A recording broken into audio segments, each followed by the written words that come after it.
por lo que Él está haciendo esta mañana y por quienes están hoy acá. Yo siento que la palabra que voy a compartir es para quienes hoy están acá.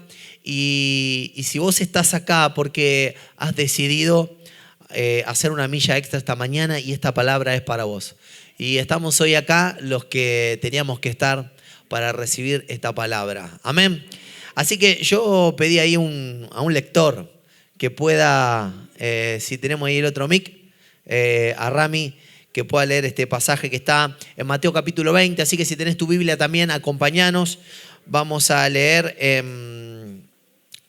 la versión de las Américas, ¿no? Mateo capítulo 20. verso 20 al 28.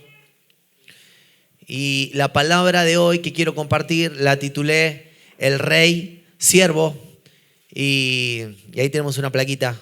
¿Leemos juntos? Amén, ¿lo tenemos todos? Vamos. Él les dijo: a la verdad de mi vaso beberéis, y con el bautismo con que yo soy bautizado seréis bautizados. Pero el sentaros a mi derecha y a mi izquierda no es mío darlo, sino aquellos para quienes está preparado por mi Padre. Entonces se le acercó la madre de los hijos de Zebedeo con sus hijos, postrándose ante él y pidiéndole algo.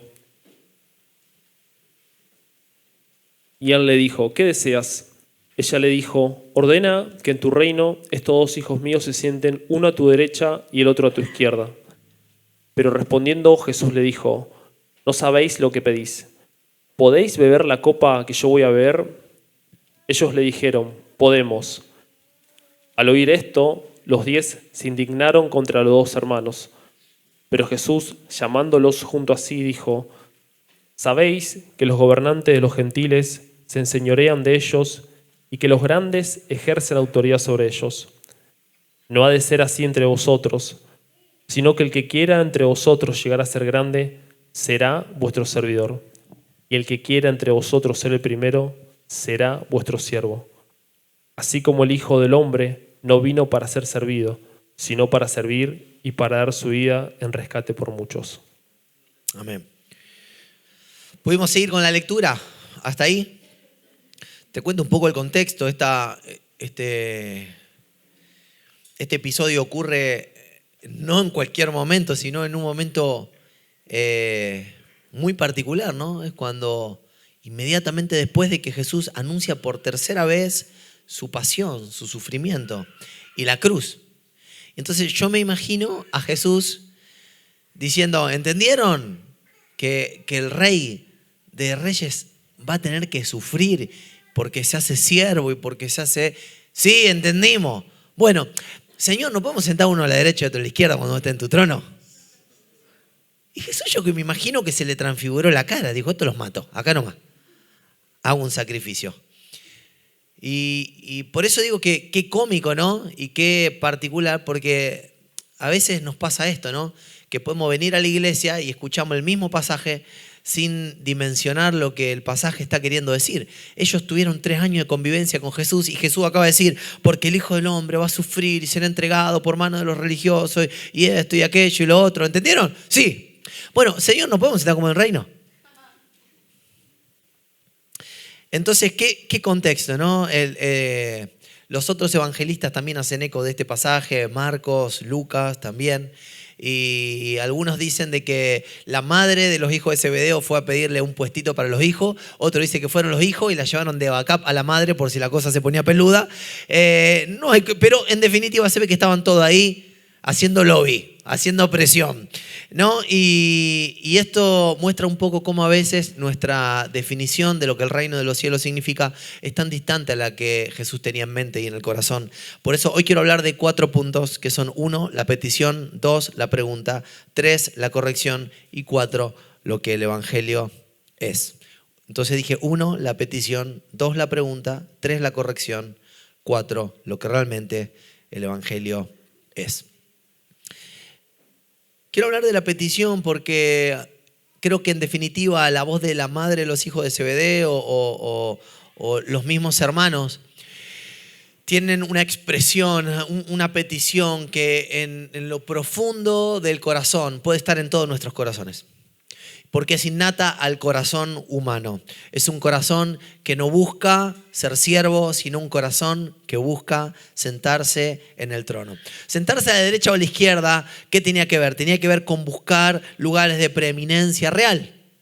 Quienes se sentaban a la derecha y a la izquierda de un rey eran su mano derecha y su mano izquierda. Eran gente de mucho respeto y de preeminencia, ¿no? Y de alguna manera lo que está revelando es el deseo de estos jóvenes de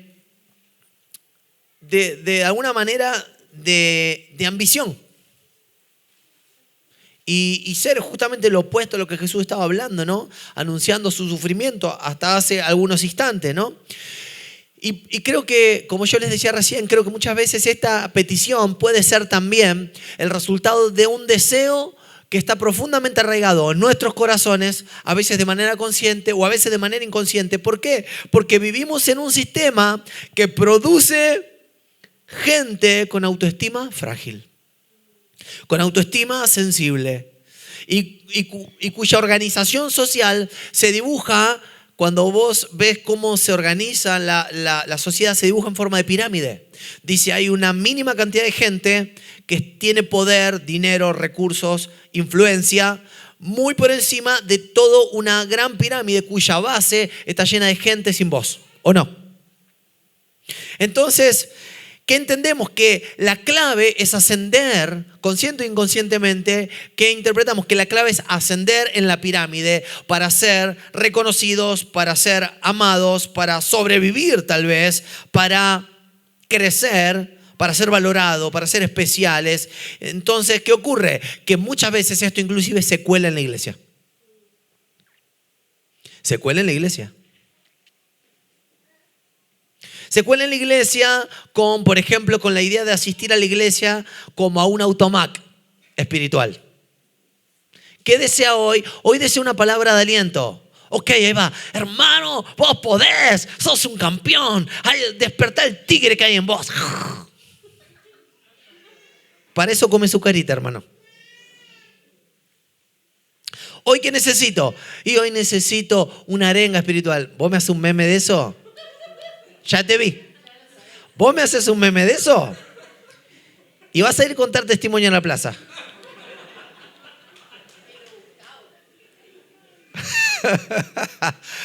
Es rápido. Es como viste el TTL out of context. ¿Viste? Próximamente. Sea más creativo. Boludo. Si no, Gordy, tenemos que hacer tiempo de mesa sentado nosotros también en la cocina. Si ellos hacen eso. Copiamos todo. Pero en serio, tenemos esta idea de automac cristiano. Y es más, venimos y nos sentamos como una estación de servicio. Llename el tanque de oración porque no oré en toda la semana. Predíqueme, pastor, una palabra poderosa porque no leí la Biblia en toda la semana. Nos pensamos que un automac, que una estación de servicio, somos espectadores y a veces pasa eso. En la adoración estamos así como... Lenguaje también corporal, ¿no? Y a veces decimos, no, pero la devoción está adentro. Bueno, déjala que salga, hermano, entonces. Porque dice, todo mi ser bendiga al Señor. Cuerpo, alma, espíritu, emoción, pensamiento, todo mi ser está enfocado en Él.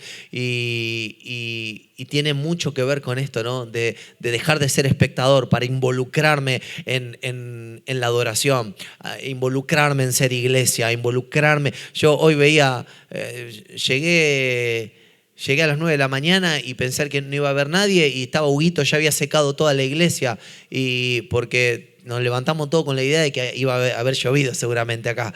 Y decir, hay gente que viene y que estaba acomodando la silla y que preparando sonido y que las cámaras y que la librería y ni los chicos zafaban, estaban todos ahí al pie del cañón. Digo, qué hermoso poder ser parte de alguna manera. Y no ser meramente un espectador de lo que Dios quiere hacer, porque Él nos llama no solamente a venir a la iglesia, sino que nos llama a ser iglesia. Y estar y hermanos orando allá atrás por la reunión y por los que habrían de venir, y me llenaba de gozo ver que la iglesia está viva. Pero este deseo muchas veces de ser aceptado, valorado, especial, se puede colar dentro de la iglesia en una actitud de ser meros espectadores de lo que ocurre, de venir a recibir y nunca dar. Y también se puede colar en la iglesia en la búsqueda de títulos ministeriales, de logros, de reconocimiento público, y es solamente traer el mismo deseo no redimido del mundo y solamente que ahora manifestaron en la iglesia, pero no deja de ser el mismo deseo mundano que el sistema nos implantó. Por eso hoy estoy hablando de esta petición, pero también estoy planteando la pregunta de Jesús, que Jesús dijo, ¿puede beber de la copa que yo beberé y del bautismo con el que seré bautizado. Claro, cuando Jesús escucha a la madre y a los hijos de Zebedeo con esto de sentarse a la derecha y a la izquierda, le dicen, no saben lo que están pidiendo. No saben lo que están pidiendo. ¿Por qué? Porque el lugar del trono de Jesús, dice, la palabra enseña de que Jesús fue puesto en su trono y fue elevado a lo sumo. ¿Por qué? Porque primeramente se humilló a lo sumo. Y entonces le dice, si ustedes quieren estar a mi derecha y a mi izquierda, tienen que transitar el mismo camino. ¿Están seguros que lo van a querer? ¿Están seguros que lo van a querer? Pueden beber de la copa. Y dicen, no saben lo que piden. Claro, no saben lo que piden porque saben que Jesús es rey, pero no entienden la cultura de su reino. Y a veces nos pasa eso. Sabemos que Jesús es rey, pero no entendemos la cultura de su reino. Mirá, yo quiero hablarte hoy un poco de este léxico bíblico, ¿no? Dice, pueden beber de la copa, pueden ser bautizados en el mismo bautismo. Copa acá significa destino de sufrimiento, asumido voluntariamente. Y bautismo no se refiere acá a la inmersión del bautismo de agua, se refiere a la inmersión del bautismo de la muerte. Está diciendo, ¿pueden morir a ustedes mismos? Si pueden morir a ustedes mismos, el Padre los va a levantar, los va a honrar. ¿Están seguros de lo que están pidiendo? Porque si quieren ser honrados y levantados, primero tienen que ser bautizados en mi bautismo. Es hacer la voluntad de mi Padre por sobre mi misma voluntad. Ese es el bautismo de Jesús. Dice, yo no vengo a hacer mi voluntad, yo vengo a hacer la voluntad del que me envió. Por eso Él entra a Jerusalén, no en el corcel blanco de San Martín, que suponemos que fue blanco, sino que entra en un burrito. ¿Por qué? Porque su reino no es como los reinos de este siglo. Jesús reposiciona la conversación. Antes del trono viene la copa. ¿Cuántos están preparados para el trono? Todos dicen, amén. Y yo te digo, ¿cuántos están preparados para la copa?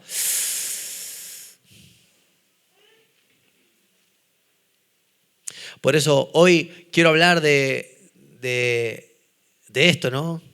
Quiero hablar de la petición, quiero hablar de la pregunta y quiero hablar de la corrección que Jesús hace, porque creo que esta corrección puede ser muy necesaria para nosotros como iglesia, para redefinir el reino, tal cual Jesús lo ve. Para redefinir qué es el reino, qué es el servicio. Líderes que hoy están en este lugar, quiero decirles, es tiempo de redefinir lo que el reino es. Jesús los corrige con amor y viene a mostrarles que el honor en el reino se confía al que abraza el corazón del rey. Lo repito, el honor en el reino se le confía a quienes abrazan el corazón del rey. Y Él es un rey que se hizo siervo. Dice, de cierto de mi copa beberéis. Y esta es una profecía que se cumple. Santiago o Jacobo murió, él fue el primer mártir de la iglesia. Y luego Juan fue aislado en Patmos por muchos años hasta que murió encerrado en una prisión. Es decir, de cierto que beberéis de esta copa. Todavía no, porque el Espíritu Santo no ha venido y no están preparados, no tienen la valentía para hacerlo. Dice, pero de cierto de mi copa beberéis, pero el sentaros a mi derecha, a mi izquierda, no es mío darlo, sino del Padre, ¿no? Fíjense qué tremendo. Hechos 12 habla de la muerte de Jacobo y Juan, leemos que también la tradición enseña de que él terminó en la isla de Patmos. Y de hecho, ante esta petición dice que los otros 10, mira qué cómico, como paréntesis, dice que cuando ellos piden esto, los otros 10 se enojan. ¿Sabe por qué se enojan? Por una sola razón, porque no se les ocurrió primero. O sea, no es que se enojan como decir, no entienden nada del reino esto. Solamente se enojan porque no se les ocurrió primero. Es decir, escúchame, hubiéramos pedido una mesa redonda, onda Rey Arturo, inventamos algo, que entráramos todos. Pero escúchenme, ustedes fueron a pelear por ustedes solos. Y entonces, qué ironía, ¿no? Que la indignación no nace de un corazón correcto, nace de un corazón igual de incorrecto. O sea que lo apedraban a los otros, pero ellos eran iguales, ¿no? Y cómo a veces hasta inclusive en el liderazgo de una iglesia puede ocurrir algo así.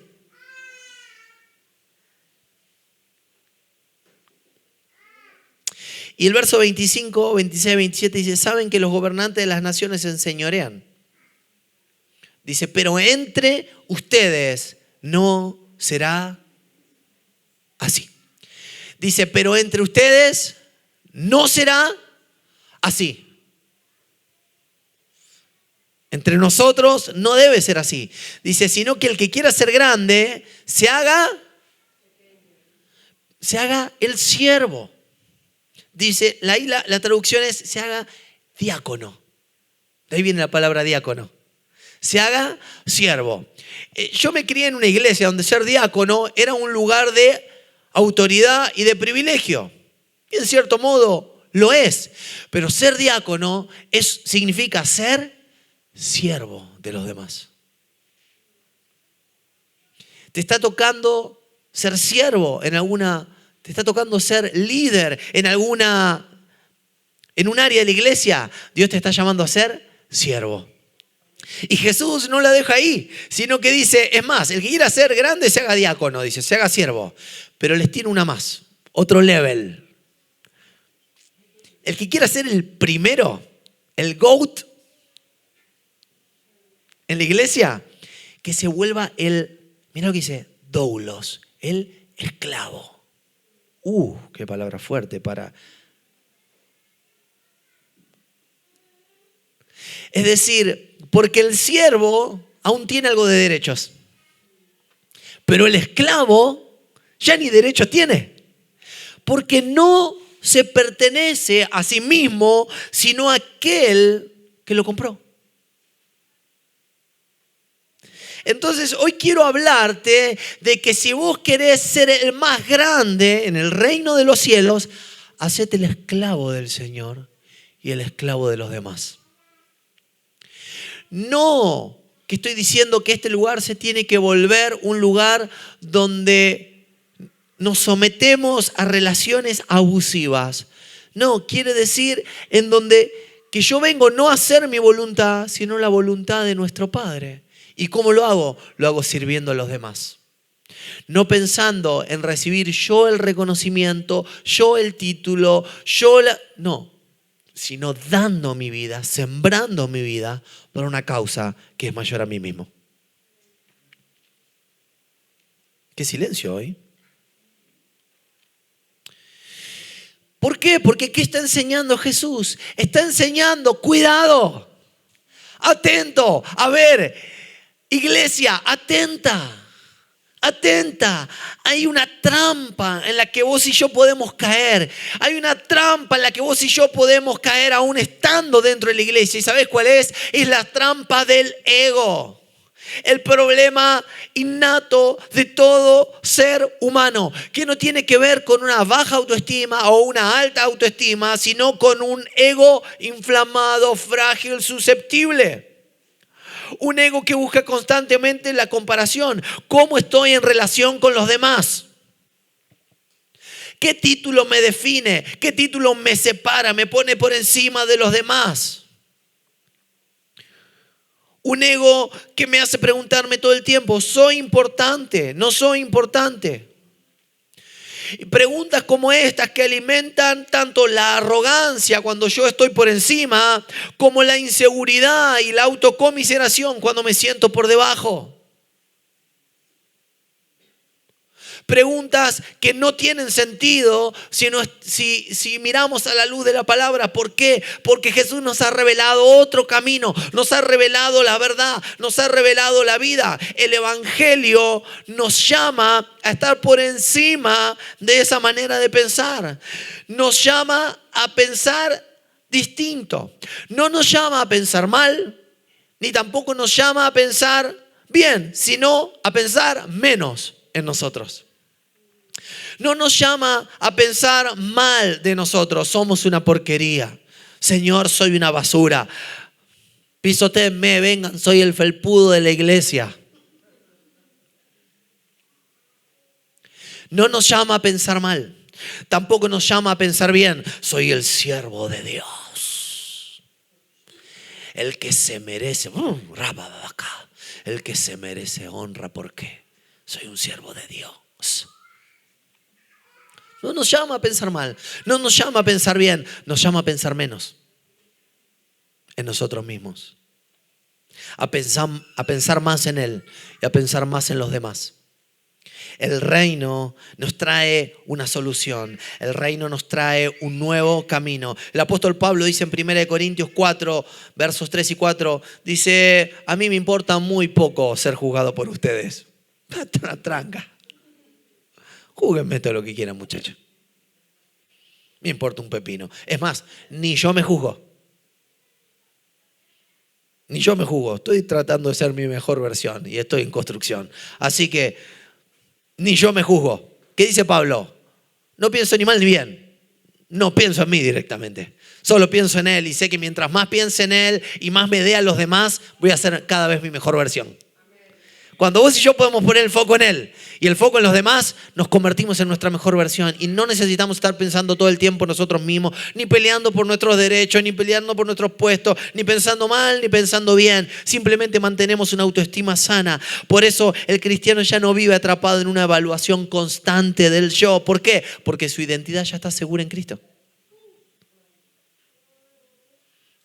Es por medio de la gracia. Él define quién soy. ¿Quién soy? Soy su hijo. Soy su hija. Su hijo amado. Y no necesito otro título. Y no necesito que me vean. Y no necesito las ínfulas. Se me van las ínfulas de grandeza. Y también se me va el complejo de felpudo. ¿Por qué? Porque soy su hijo amado. Y cuando Él me mira a través de la sangre de Jesús, me mira a través de la cruz y ve que soy su hijo amado en quien se complace su alma. No por mis méritos, no por mis títulos, no por mis capacidades, sino porque Él murió en la cruz y eso es suficiente para mí. Y Dios te quiere sanar esta mañana. Y Dios te quiere sanar de los complejos. Y Dios te quiere sanar para que seas verdaderamente libre. La humildad no es pensar menos de vos ni pensar más de vos, es pensar menos en vos. ¿Se entiende? No es pensar menos de vos, es pensar menos en vos. Y más en Él, y más en el prójimo. Creo que ese es el dilema en el que muchas veces podemos caer, en que nos duele porque pensamos que tenemos que pensar menos de nosotros, pero no tiene que ver con pensar menos de nosotros, tiene que ver con pensar menos en nosotros. ¿Se entiende la diferencia? ¿Y sabes qué? Esto produce gozo, hermano.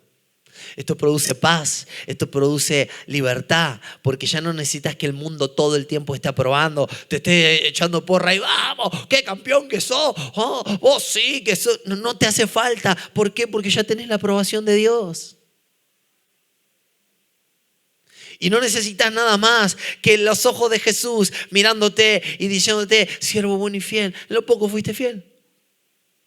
Fue poco, no importa si en lo poco fuiste fiel, te pondré sobre mucho. Y mirar los ojos del Padre diciendo, te veo a través de los ojos de Jesús, sos mi hijo amado en quien se complace mi alma. Dejás de evaluarte, vivís en el gozo, vivís en la paz, vivís en la libertad. ¿Por qué? Porque Jesús ya hizo la obra en la cruz. Es por medio de la gracia que cuando Él te mira, te dice que sos acepto en el amado. Y eso es más que suficiente para nosotros. Por eso hoy te hablé de todas estas cosas, ¿no? Te hablé de la petición, te hablé de la pregunta, te hablé de la corrección. Y quiero terminar hablándote del Evangelio, porque yo siento que este pasaje también nos revela el poder del Evangelio. Y para muchos que tal vez hoy no se animan a predicar el Evangelio a algún vecino, a algún compañero de trabajo, como decía Mati, no, antes me daba vergüenza invitar. ¿Por qué? Porque no había entendido tal vez lo que el Evangelio significa. Muchos tal vez están acá que teniendo vergüenza de compartir el Evangelio con alguien, vergüenza de invitar a alguien a la iglesia.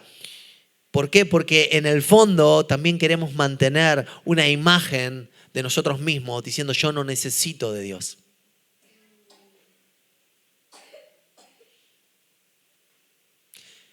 A veces nos da vergüenza compartir el Evangelio porque en el fondo no, venimos acá teniendo conciencia de nuestra necesidad de Dios, pero cuando salimos a la calle no queremos que nadie nos considere dependientes de alguien más o de algo más y queremos mantener como nuestra imagen ahí arriba, como autosuficientes, pero la realidad es de que separado de mí, dijo Jesús, no pueden hacer nada. Por eso ese es el testimonio que llevamos en la calle, que si no hubiera sido por el Señor, mi vida hubiera sido otra.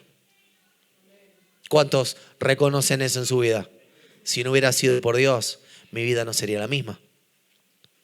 Y el Evangelio es esto: el Hijo del Hombre no vino para ser servido, sino para servir y dar su vida en rescate por muchos. Miren qué tremendo esto, rescate acá, ¿no? La palabra implica un precio para la liberación y es con una preposición que de alguna manera lo que expresa es esta idea de sustitución. Saqué al culpable de la cárcel y me puse yo para el sacrificio, dijo Jesús. Rescate. Y además dice rescate, poner mi vida en rescate por muchos. Como Isaías 53 dice, llevó el pecado de muchos. Lo que Jesús está diciendo acá muy claramente es la base del Evangelio. ¿Cuál es? La sustitución del santo por el pecador. La sustitución de aquel que pudo cumplir la voluntad del Padre y se puso en lugar del que debía ser castigado. Se puso en lugar, tu lugar y mi lugar. Ese es el lugar que Jesús tomó y dio su vida en rescate por muchos. Acompáñame a leer juntos Filipenses capítulo 2, versos 5 al 10. Filipenses capítulo 2, versos del 5 al 10.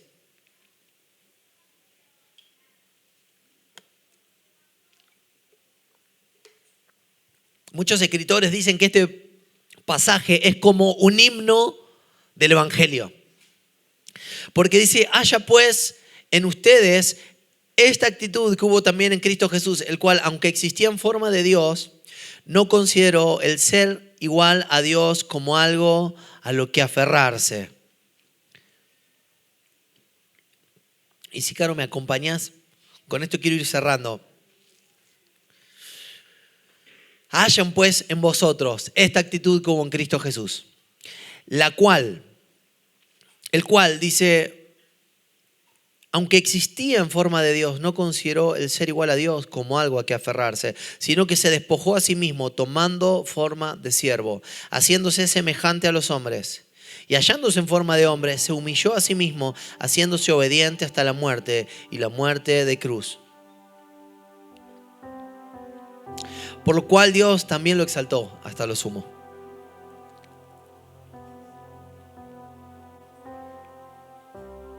Y le confirió el nombre que es sobre todo nombre, para que al nombre de Jesús se doble toda rodilla de los que están en el cielo y en la tierra y debajo de la tierra. Dice, aunque existía en forma de Dios, no tomó ser en forma de Dios como cosa a la que aferrarse. ¿Sabes qué? Lo que está diciendo acá no es que Jesús renunció a su divinidad. Jesús era 100% Dios y 100% hombre. ¿Sabes a qué renunció? No renunció a su divinidad, pero renunció a los beneficios de la misma. Cuando vos y yo nos hacemos siervos de los demás, no renunciamos a nuestra identidad de hijos, pero sí renunciamos a los beneficios, porque somos como el Hijo perfecto de Dios, que no renunció a su condición de hijo, pero sí renunció a sus beneficios, haciéndose siervo y muriendo en la cruz, dando su vida por los demás.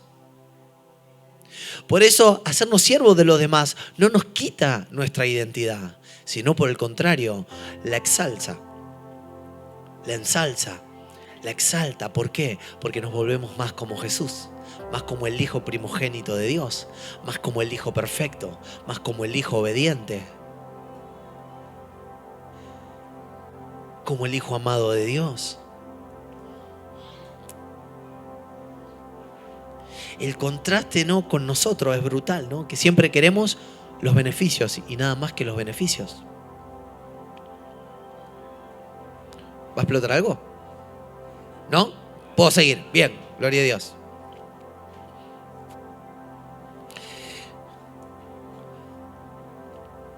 ¿Sabes?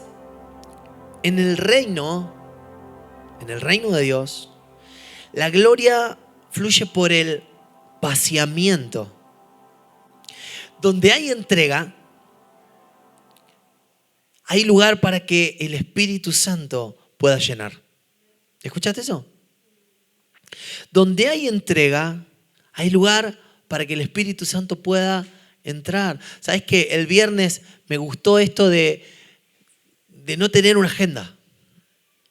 De simplemente decir, Señor, vamos a adorarte y tu Espíritu Santo nos guiará para hacerlo como a vos te parezca de hacerlo. Y esta reunión es tuya y vos tenés el control. Y realmente qué poderoso fue lo que pasó cuando le entregamos a Él el control.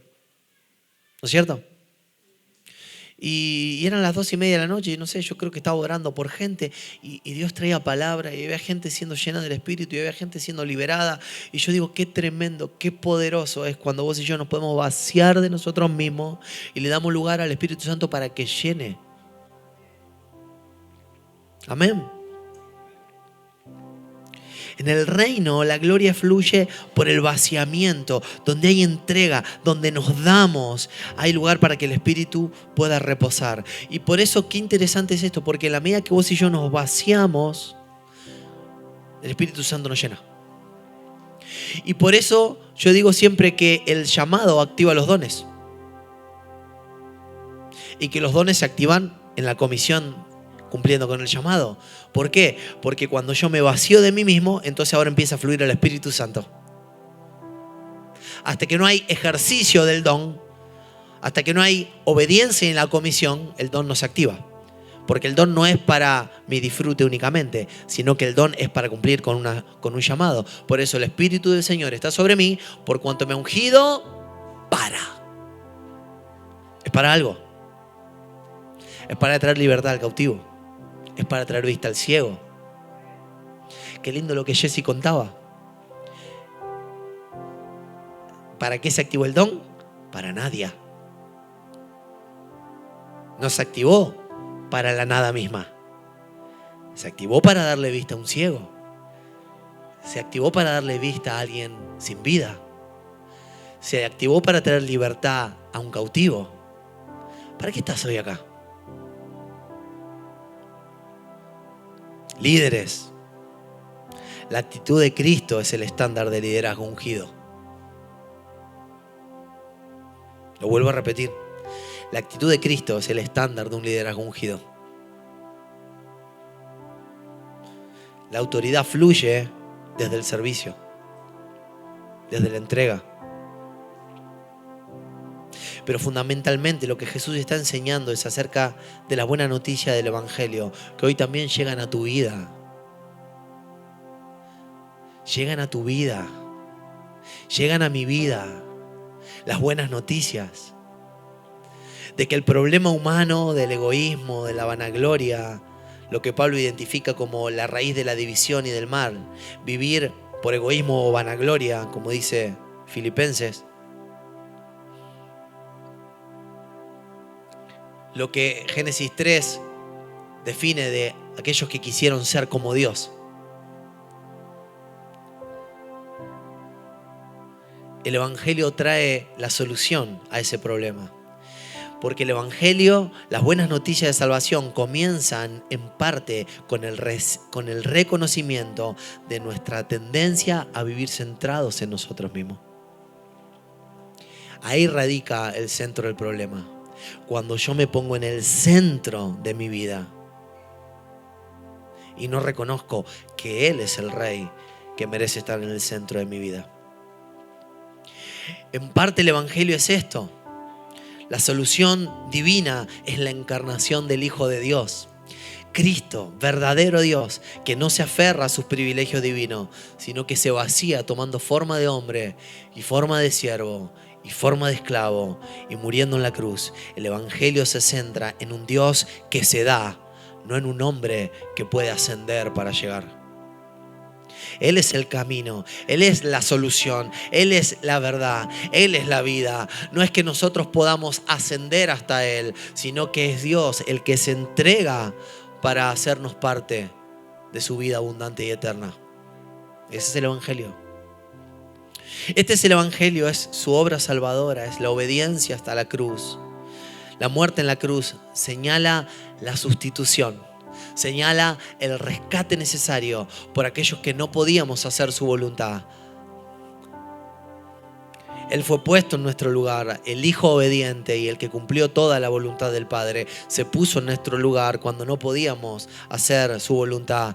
Siempre pensamos antes de Cristo que nosotros éramos buenas personas, hasta que cuando vino el Espíritu Santo y puso conciencia de pecado, nos hizo dar cuenta que ni nuestro mejor esfuerzo se acercaba al 1% de la santidad requerida para acercarse a un Dios tan santo y digno y bueno como Él. Hasta que vino Jesús y tomando nuestro lugar, nos hizo parte de su naturaleza divina. Este es el Evangelio. Que aquel que murió y padeció fue exaltado a lo sumo, el Cristo, el Señor, para que todos aquellos que creyésemos en Él y viviéramos en obediencia a su señorío, tuviéramos vida abundante y eterna. Vuelve a haber esperanza para el hombre. ¿Por qué? Porque tanto amó Dios al mundo, que entregó a su Hijo para que todo aquel que cree en Él no se pierda, sino que tenga vida eterna. Este es el Evangelio que anunciamos, iglesia. Y este es el Evangelio que queremos practicar, siendo siervos los unos de los otros. No para tener un título ministerial, sino para seguir sus pasos. Él es nuestro modelo a seguir.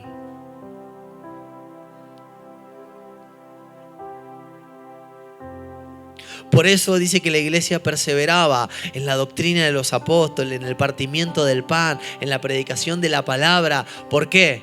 Porque habían entendido que Cristo Jesús había diseñado un nuevo estilo de vida, una nueva humanidad, un nuevo motivo para vivir y una nueva manera de vivir. Por eso, iglesia, ¿para qué estamos acá? Yo te desafío a que te plantees esto: ¿para qué estás hoy acá? ¿Es para venir al automac espiritual? ¿Es para ascender en la pirámide ministerial? ¿O es para tomar de la copa y vivir el mismo bautismo de Jesús? Yo siento que Dios está rompiendo paradigmas esta mañana. ¿Por qué? Porque si no vas a seguir viviendo una vida sin sabor. El engaño de la religión, que trae el mismo sinsabor que la vida en el mundo. ¿Por qué? Porque en el mundo la gente intenta subir en la pirámide y cuando está arriba de todo se da cuenta que sigue vacía. Por eso hay tanta gente que aparentemente, teniéndolo todo, sigue viviendo sin sabor. Y en la vida ministerial pasa lo mismo. Vos podés escalar ministerialmente y estar arriba de todo y sentirte que estás viviendo una vida sin sabor y sin propósito. ¿Por qué? Porque no entendiste que el verdadero evangelio es hacerte siervo de Dios y siervo de la gente y sembrar tu vida para la eternidad como Cristo Jesús lo hizo. Cuando vos y yo podamos vivir ese evangelio, vamos a vivir en el gozo, en la paz, en la plenitud de aquel que lo llena todo en todos, porque vamos a estar en Cristo. Iglesia, yo te desafío esta mañana. ¿Qué evangelio querés vivir? ¿El real o la copia berreta? Ponete de pie esta mañana y decirle: Señor, yo quiero recibir el verdadero evangelio de buenas nuevas de salvación para todo aquel que cree en Él. Para no perderme en las copias baratas, en las copias berretas. Y que haya en mí el mismo sentir como en Cristo Jesús. No aferrándome de mis derechos, sino despojándome de todo beneficio para hacerme siervo del Dios Altísimo y siervo de los demás. Señor, hoy quiero vaciarme de mí mismo y entrar en tu presencia para ser lleno de tu Espíritu Santo. Volverme simplemente un canal a través del cual tu Espíritu Santo pueda intervenir en mi tiempo y espacio. Dios, hoy renuncio a todos los derechos a los cuales me he creído merecedor.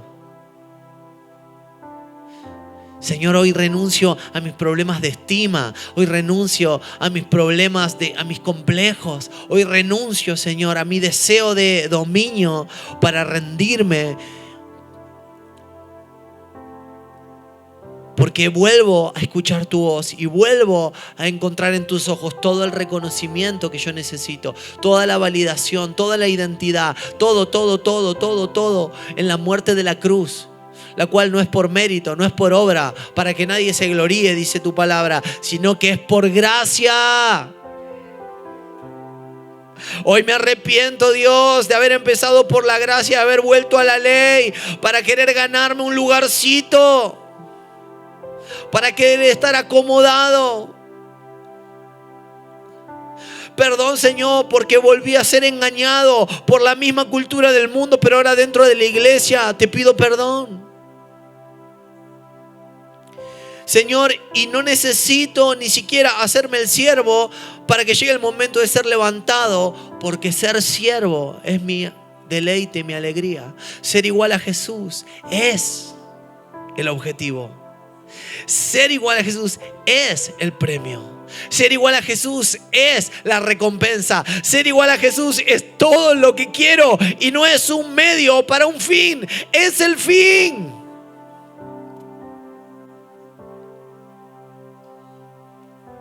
Como dice el apóstol Pablo, ser semejante aún en Él, aún en la muerte. Todo igual a Él, aún en la muerte. Quiero sembrar mi vida, sembrándome en el reino, sembrándome en la eternidad, sembrándome en otros.